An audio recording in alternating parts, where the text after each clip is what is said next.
Hey everyone, it's Ben Hardy here, and in today's we're going to be reviewing the new Kia K5 GT line. Before we get in this video, I want to give a huge shout out and thank you to the Jerry Signer Kia here in Salt Lake for giving me some time with this car. I'm going to include a link to their website in the description down below so you can check out what they have currently. I'll also include a link to my car buying guide as well. Let's get right into it.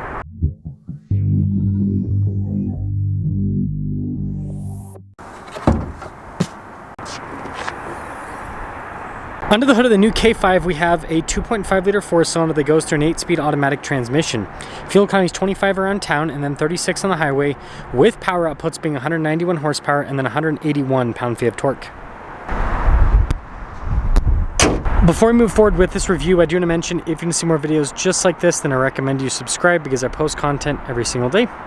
So you probably noticed this K5 has this cool matte paint job. I think it looks fantastic. Really shows off the new body lines. You got the new Kia logo there down below. They've had for a few years now.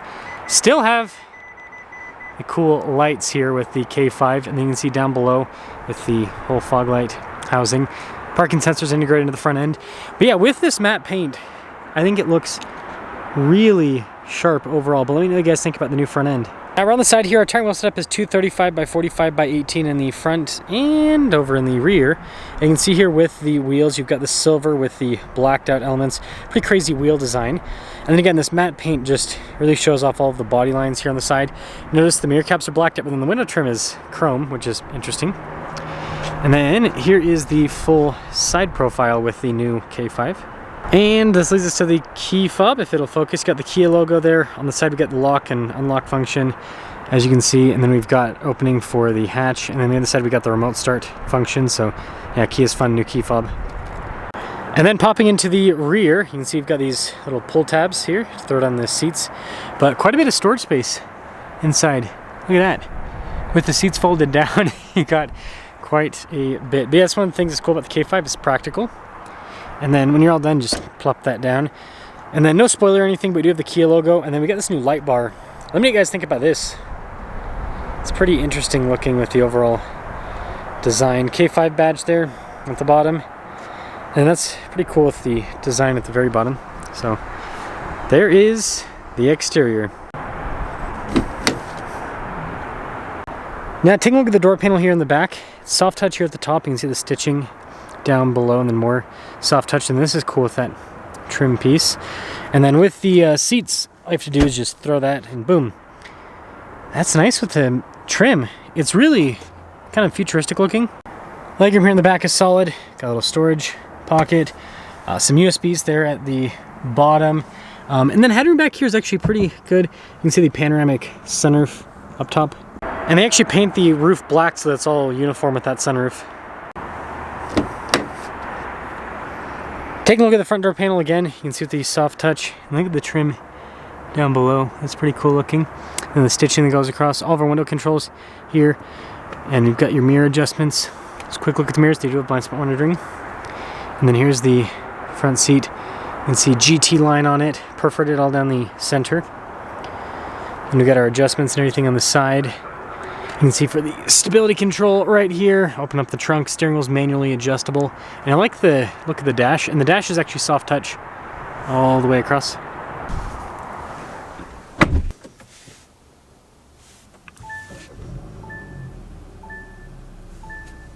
Now taking a look at the steering wheel, you guys can see Kia logo. You've got GT line here, and then you can see with the voice command controls, and then you can see with the adaptive cruise control here, steering assist, pages button, all of that fun stuff, and then your regular stocks there on the back. Now in the center we've got this full digital gauge cluster. You can see different bits of information on the K5, and this is also where the drive modes will pop up. Doesn't really do anything with the change of drive modes, but yeah, I think that looks cool overall. We just have a traditional backup camera in reverse here with the K5. And then as for the rest of the infotainment system, quick response time. With this, super easy to use. It's one unit just like other new Kia models there. And again, you got that cool trim that goes across that part of the dash, and then you can see that trim connects to the vent. I don't know if it's gonna pop up. Lighting's horrible right now. But yeah, it's very nice looking interior. Well, I guess Kia's decided they like this. So yeah, you've got the climate / navigation control thing, depending on what you have selected there.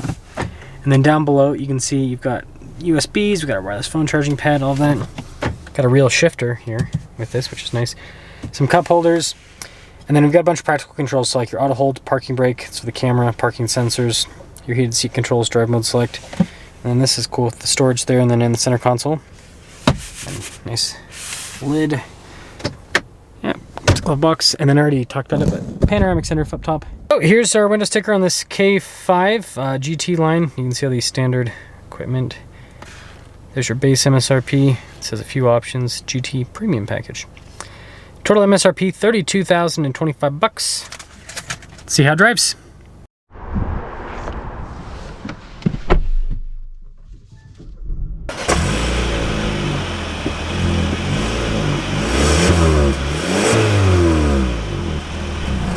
Let's talk about visibility before we set off. Here's visibility of the hood, both the mirrors, throughout the rest of the rear, and let us set off in this new K5. Don't know what I'm going to title this video. Might be crazy. Might be something like they neutered it, because we got more horsepower but less torque. It's an interesting trade-off, and I'm wondering why they decided to go back to naturally aspirated, or go to naturally aspirated from a turbocharged engine. I mean, if you guys know, let me know in the comment section below. The only thing I could think of is potentially reliability, right? No matter how good a turbocharged engine is, it will inherently be less reliable than a naturally aspirated engine. Now, obviously, there are naturally aspirated engines out there that are less reliable than turbocharged engines. I know it just seems like I just completely mixed everything up. Those do exist, but I'm saying on average, right? On average. You take your average naturally aspirated engine, you take your average turbo engine, the naturally aspirated engine is going to be more reliable. That is just how life works. But we'll see how this drives. Smooth so far.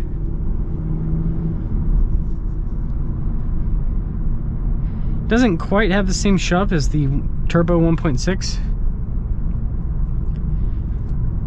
Right, it's got a little bit less torque, but it's not bad. It's not bad, actually. Comfortable ride. It's one thing I do like about the K5. Still, I love the amber lights, the daytime running lights. Such a cool part about the K5.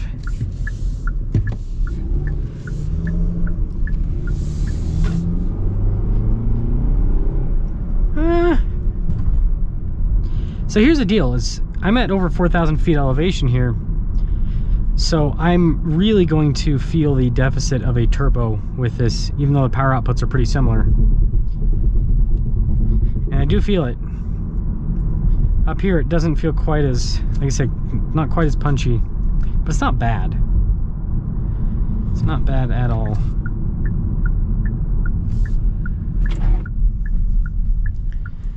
And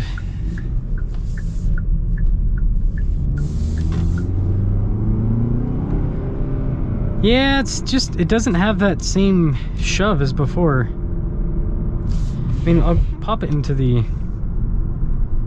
sport mode. Get one last up here. So, summing things up with this K5. I think the new one looks a little bit more modern, so it does look a little bit better on the outside. Interior is still really nice. I've been super impressed with Kia's new product, because other manufacturers have gone downhill in terms of build quality. Like the fit and finish, material use, all of that has gotten worse over time, where it seems like with these Kias, it keeps getting better. Just this is a very well built interior.